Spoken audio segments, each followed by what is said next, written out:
শহীদ পরিবারকে আর্থিক ও আইনি সহযোগিতা সহ ৫ দফা দাবি বৈষম্য বিরোধী ছাত্র আন্দোলনের। রাজধানীতে শহীদী মার্চে ছাত্র জনতার ঢল।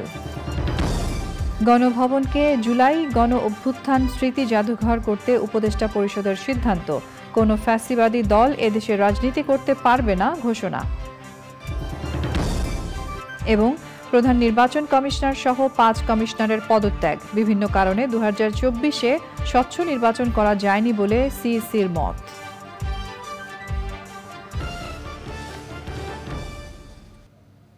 সংবাদ শিরোনামগুলো জানাচ্ছিলাম। এখনকার এই সংবাদ আয়োজন একই সঙ্গে চ্যানেল আই এর ইউটিউব চ্যানেলে এবং চ্যানেল আই এর ওটিটি প্ল্যাটফর্ম আই স্ক্রিনে লাইভ স্ট্রিম হচ্ছে। এবার যাচ্ছে বিস্তারিত প্রসঙ্গে। গণভবনকে জুলাই অভ্যুত্থান স্মৃতি জাদুঘর করার সিদ্ধান্ত নিয়েছে সরকার। অন্তর্বর্তীকালীন সরকারের উপদেষ্টা পরিষদের বৈঠক শেষে শ্রম ও কর্মসংস্থান এবং যুব ও ক্রীড়া উপদেষ্টা আসিফ মাহমুদ সজীব ভুঁইয়া জানিয়েছেন, জুলাই আগস্ট হত্যাকাণ্ডের সম্পূর্ণ বিচার নিশ্চিত না করে কোনো ফ্যাসিবাদী রাজনৈতিক দল বা জোট এদেশে রাজনীতি করতে পারবে না। নীলাদ্রি শেখর রিপোর্ট। ছাত্র গণ অভ্যুত্থানের মধ্যে দিয়ে অন্তর্বর্তী সরকার গঠনের পর এটি উপদেষ্টা পরিষদের পঞ্চম বৈঠক। প্রধান উপদেষ্টার কার্যালয়ে বৈঠকের শুরুতেই ছাত্র বিপ্লবের ১ মাস পূর্ণ হওয়ায় অভিনন্দন জানানো হয়। এই সময়ে যারা নিহত হয়েছেন তাদের পরিবারকে পুনর্বাসন এবং আহতদের সুচিকিৎসা নিশ্চিত করার পাশাপাশি শহীদ পরিবারের সদস্যদের নিয়ে সম্মেলন করার সিদ্ধান্ত হয়েছে। যে ফ্যাসিবাদী পরাজিত শক্তি তাদেরকে পুনর্বাসন করার মতো বিভিন্ন কর্মসূচিও আমরা কিছু কিছু জায়গায় দেখতে পেয়েছি। এই বিষয়টি অবশ্যই যেহেতু আমরা ছাত্র জনতার অভ্যুত্থানের ভিত্তিতে গঠিত একটি সরকার, আমরা মনে করি বিচারের আজ পর্যন্ত সম্পূর্ণ বিচার নিশ্চিত না হওয়া পর্যন্ত ফ্যাসিবাদীদের পুনর্বাসনের আর কোনো সুযোগ নেই। সম্পূর্ণ বিচার না হওয়া পর্যন্ত তারা রাজনীতি করতে পারবে কি পারবে না এই প্রশ্নটা আমরা জনগণের কাছে ছেড়েছি। তবে আমরা মনে করি যে কোনো পাবলিক প্রোগ্রাম করার ক্ষেত্রে এই বিষয়ে সরকারের পক্ষ থেকে আমরা ভাবছি সেটাকে কিভাবে বাস্তবায়ন করা হবে সেটা এখনো সুনির্দিষ্টভাবে আলোচনা হয়নি। তবে আমরা এটাকে অবশ্যই নিরুৎসাহিত করব। জুলাই আগস্ট গণহত্যা স্মৃতি ধরে রাখতে গণভবনকে জাদুঘরে রূপান্তরিত করার সিদ্ধান্ত নিয়েছে উপদেষ্টা পরিষদ। তাই এই গণভবনকে যেহেতু এদেশের মানুষ ছাত্র জনতা একটা অভ্যুত্থানের মাধ্যমে জয় করেছে, এটিকে জনগণের জন্য উন্মুক্ত করে দেওয়া হবে এবং এই জুলাই গণ অভ্যুত্থানের স্মৃতিকে, শহীদদের স্মৃতি এবং বিগত ফ্যাসিবাদী সরকারের আমলে যত অন্যায় অবিচার হয়েছে সব কিছুর স্মৃতি সংরক্ষণ করার জন্য গণভবনকে জুলাই গণ অভ্যুত্থান স্মৃতি জাদুঘর হিসেবে প্রতিষ্ঠা করা হবে। জনগণ যেভাবে এটিকে বিজয় করেছে ঠিক সেই অবস্থাতেই রাখা হবে। এর মধ্যে ভেতরে আমরা একটি জাদুঘর প্রতিষ্ঠা করব যাতে এই অভ্যুত্থানের স্মৃতি সংরক্ষিত থাকে। বিভিন্ন শিল্প কারখানা সহ শ্রমিক অঙ্গনে যে বিশৃঙ্খলা চলছে তা নিরসনে রিভিউ কমিটি করা হয়েছে। তারা শ্রমিকদের দাবি দাওয়া পূরণে উদ্যোগ নেবে বলেও সিদ্ধান্ত হয়েছে বৈঠকে। Niladri Shekhar, channel I, Dhaka.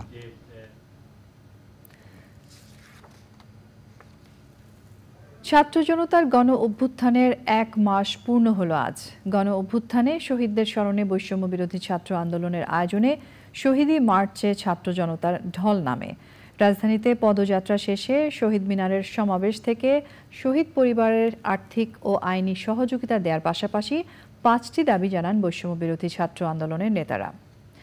মইনুল হাসানকে সাথে নিয়ে লায়লা নওশিনের রিপোর্ট। ক্যামেরায় ছিলেন হাবিবুর রহমান ও রাসেল জমাদ্দার। পদযাত্রার নির্ধারিত সময় বিকেল ৩টা হলেও দুপুর থেকে ঢাকা বিশ্ববিদ্যালয়ের রাজু ভাস্কর্যের সামনে সমবেত হন হাজার হাজার ছাত্র জনতা। হাতে জাতীয় পতাকায় এখনো বিজয়ের দোলা। ১ মাস আগের ঠিক এই দিনেই বাংলাদেশ সাক্ষী হয়েছিল নতুন এক ইতিহাসের, নতুন এক বিজয়ের, নতুন এক বাংলাদেশের শুভ সূচনার।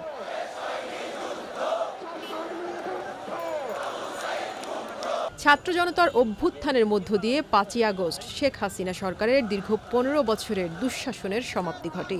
সেই গণ অভ্যুত্থান ও তার আগের কোটা সংস্কার আন্দোলন চলাকালে শহীদ ছাত্র জনতাকে স্মরণ করে ও আহতদের অবদানকে মনে রাখতেই বৈষম্য বিরোধী ছাত্র আন্দোলনের শহীদী মার্চ। হাজার হাজার ছাত্র জনতার অংশগ্রহণে ঢাকা বিশ্ববিদ্যালয় থেকে শহীদি মার্চ চলে যায় নিউ মার্কেট হয়ে ধানমন্ডি, এরপর সংসদ ভবন এলাকায়। সেখান থেকে ফার্মগেট, কারওয়ান বাজার, শাহবাগ হয়ে ছাত্র জনতার পদযাত্রা আবারও আসে রাজু ভাস্কর্যে। তীব্র গরম উপেক্ষা করে দীর্ঘ এই পদযাত্রায় কারো এতটুকু ক্লান্তি নেই। সবারই স্বপ্ন বৈষম্যমুক্ত নতুন এক গণতান্ত্রিক বাংলাদেশ নির্মাণের। এদেশে কোনো স্বৈরাচারী শাসন আমরা দ্বিতীয়বার চাই না। আমরা যেভাবে আমাদের ভাই বোন আমরা রক্ত দিয়ে আমাদের দেশটাকে স্বাধীন করেছি, আমরা আমাদের স্বাধীনতা ধরে রাখতে চাই। অন্য ভাষা আন্দোলন থেকে শুরু করে ৭২-এর সংবিধানে আমাদের যে স্পিরিটটা ছিল সেই স্পিরিটটা আবার পুনরুদ্ধার হোক। আমাদের শিক্ষা ক্ষেত্রে সংস্কার হলে ভালো হয়, আমাদের চিকিৎসা ক্ষেত্রে সংস্কার হলে ভালো হয় এবং আমাদের সর্বস্তরে সংস্কার হলে ভালো হয়। সন্ধ্যা নাগাদ শহীদি মার্চ এসে পৌঁছায় কেন্দ্রীয় শহীদ মিনারে। সেখান থেকে বৈষম্য বিরোধী ছাত্র আন্দোলনের সমন্বয়করা জুলাইয়ের স্পিরিটকে ধারণ করে রাখতে সবার প্রতি আহ্বান জানান। একই সাথে অন্তর্বর্তী সরকারের কাছে 5টি দাবিও জানান তারা।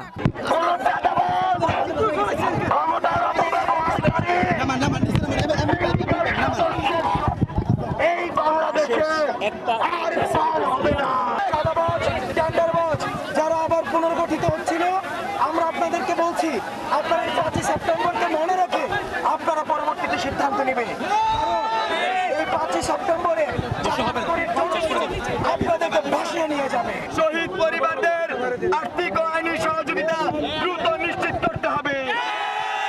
আমাদের তৃতীয় দাবি, প্রশাসনের দুর্নীতিবাজ ও ফ্যাসিস্টদের দোষরদের চিহ্নিত করে বিচারের আওতায় আনতে হবে। আমাদের চতুর্থ দাবি, গণভবনকে জুলাই স্মৃতি জাদুঘর ঘোষণা করতে হবে। আমাদের সর্বশেষ এবং পঞ্চম দাবিটি হচ্ছে রাষ্ট্র পুনর্গঠনের রুটম্যাপ দ্রুত সময়ের মধ্যে ঘোষণা করতে হবে। নতুন করে কোনো ফেসিবাদী শক্তি যাতে ক্ষমতা গ্রহণের সুযোগ না পায় তার জন্য ছাত্র জনতাকে ঐক্যবদ্ধ থাকারও আহ্বান সমন্বয়কদের। লাইলা নওশিন, চ্যানেল আই, ঢাকা। ছাত্র জনতার গণ অভ্যুত্থানে শহীদ ও আহতদের স্মরণ করে সর্বস্তরের মানুষকে কৃতজ্ঞতা জানিয়ে অন্তর্বর্তী সরকারের প্রধান উপদেষ্টা ডক্টর মোহাম্মদ ইউনূস বলেছেন, এখন বড় চ্যালেঞ্জ দুঃশাসন ও স্বৈরাচারের সৃষ্টি করা ক্ষত পূরণ করা। এজন্য একতা ও সমন্বয়ের উপর জোর দিয়েছেন তিনি। গণ অভ্যুত্থানের 1 মাস পূর্তিতে দেয়া এক বার্তায় প্রধান উপদেষ্টা বলেছেন, শেখ হাসিনা দুর্নীতিগ্রস্ত ও ভঙ্গুর অর্থনীতির রাষ্ট্র রেখে পালিয়েছেন। একে পূর্ণ গৌরবে ফিরিয়ে আনতে হবে। তিনি বলেছেন, তরুণ বিপ্লবীরা দেশের মানুষকে নতুন বাংলাদেশ গড়ার যে স্বপ্ন দেখিয়েছে তা পূরণে তিনি প্রতিজ্ঞাবদ্ধ।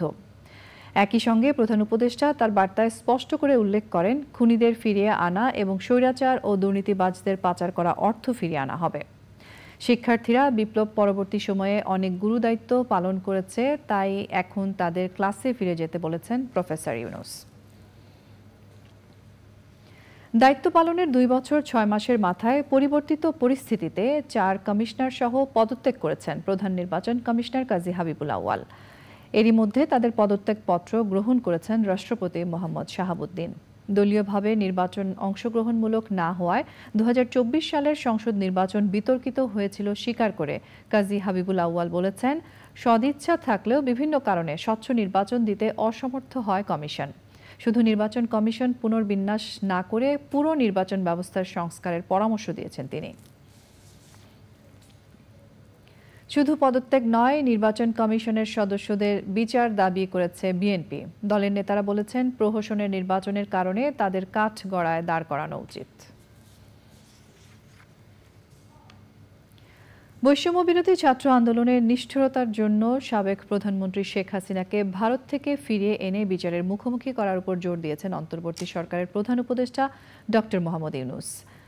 ভারতের সংবাদ সংস্থা প্রেস ট্রাস্ট অফ ইন্ডিয়া পিটিআইকে দেয়া সাক্ষাৎকারে প্রধান উপদেষ্টা বলেছেন, শেখ হাসিনাকে ফিরিয়ে আনতে হবে, না হলে বাংলাদেশের মানুষের শান্তি হবে না। ভারতে থেকে শেখ হাসিনার করা বিভিন্ন রাজনৈতিক মন্তব্যের সমালোচনা করে প্রধান উপদেষ্টা বলেন, তিনি ভারতে আছেন এবং মাঝে মধ্যে কথা বলছেন যা সমস্যার সৃষ্টি করছে। শেখ হাসিনা ভারতে বসে কথা বলে যাচ্ছেন এবং নির্দেশনা দিচ্ছেন, এটা কেউ পছন্দ করছে না বলেও উল্লেখ করেন ডক্টর ইউনূস। প্রিয় দর্শক, সংবাদের এ পর্যায়ে আমরা নিয়ে নিচ্ছি একটা বিরতি এবং বিরতির পর আরও যা থাকছে। যুক্তরাষ্ট্রের জর্জিয়ার স্কুলে এলোপাতাড়ি গুলিতে 4 জন নিহত ও আহত 9 জন, বিদ্যালয়ের এক ছাত্র গ্রেফতার। আমিন জুয়েলার্স আন্তর্জাতিক সংবাদ।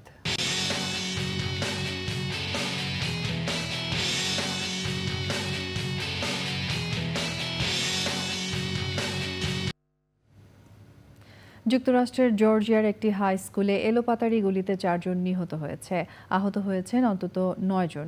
নিহতদের মধ্যে 2 জন শিক্ষক, 2 জন শিক্ষার্থী। আহতদের বিভিন্ন হাসপাতালে ভর্তি করা হয়েছে।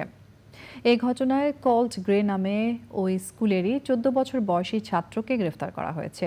জর্জিয়ার তদন্তকারী কর্মকর্তা জানিয়েছেন, গ্রেকে প্রাপ্তবয়স্কদের মতো বিচারের মুখোমুখি করা হবে। এক বিবৃতিতে মার্কিন কেন্দ্রীয় গোয়েন্দা সংস্থা FBI জানিয়েছে, অনলাইনে হুমকি পাওয়ার পর স্থানীয় স্কুলে হামলার ব্যাপারে 2023 সালে তারা সতর্ক করেছিল। তবে গ্রেফতার কল্ট গ্রে ওই হুমকির সাথে জড়িত থাকার কথা অস্বীকার করেছে। জর্জিয়া স্কুলে হামলার ঘটনায় নিন্দা জানিয়েছেন মার্কিন প্রেসিডেন্ট জো বাইডেন ও ফার্স্ট লেডি জিল বাইডেন। এবারে রয়েছে কৃষি সংবাদ।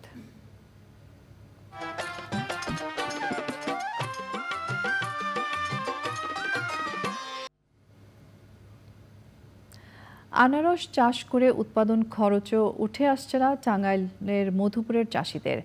ব্যাপক লোকসানের মুখে পড়ে দিশেহারা তারা। অতিবৃষ্টি, দেশের অস্থিতিশীল পরিস্থিতি এবং বন্যাকে দায়ী করছেন কৃষক।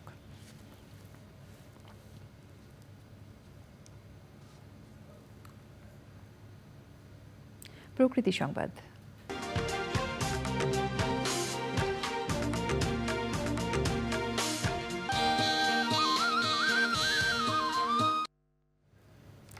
পর্যটকদের সেন্ট মার্টিন যেতে রেজিস্ট্রেশন বা আগাম অনুমতি প্রদানের পরিকল্পনা করছে সরকার।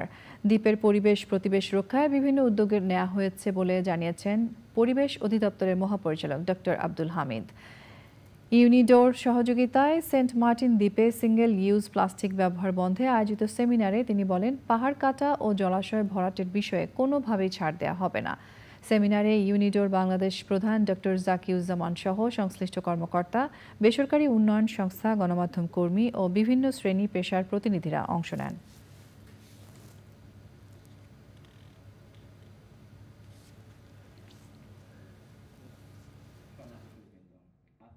সেখানে বিপর্যয় তো ঠেকানোর কোনো উপায় আছে কি? এই জায়গাগুলিতে আমরা কাজ করবো। আমাদের অনেক প্ল্যান আছে। আমরা চাইবো যে আমাদের সেন্ট মার্টিনে যারা যাবেন তারা একটি রেজিস্ট্রেশনের মাধ্যমে যাবেন, অনুমতি নিয়ে যাবেন, অনুমতি ছাড়া কেউ যেতে পারবেন না।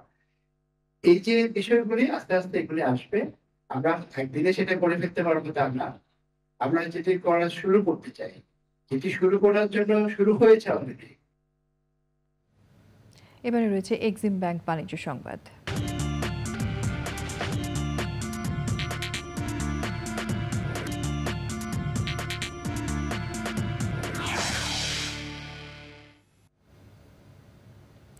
ঢাকা স্টক এক্সচেঞ্জে আজ সপ্তাহের শেষ কার্যদিবসে লেনদেনে নিম্নমুখী প্রবণতা দেখা গেছে। আগের কার্যদিবসের চেয়ে ডিএসইএক্স সূচক 10 পয়েন্ট কমে 5728 পয়েন্টে দাঁড়িয়েছে। কমেছে বেশিরভাগ কোম্পানির শেয়ারের দাম। হাতবদল হয়েছে 395টি কোম্পানির 674 কোটি 9 লাখ টাকার শেয়ার ও মিউচুয়াল ফান্ড, যা আগের কার্যদিবসের চেয়ে 81 কোটি 44 লাখ টাকা বেশি। এর মধ্যে দাম বেড়েছে 98টির, কমেছে 250টির এবং অপরিবর্তিত রয়েছে 47টি কোম্পানির শেয়ারের দাম।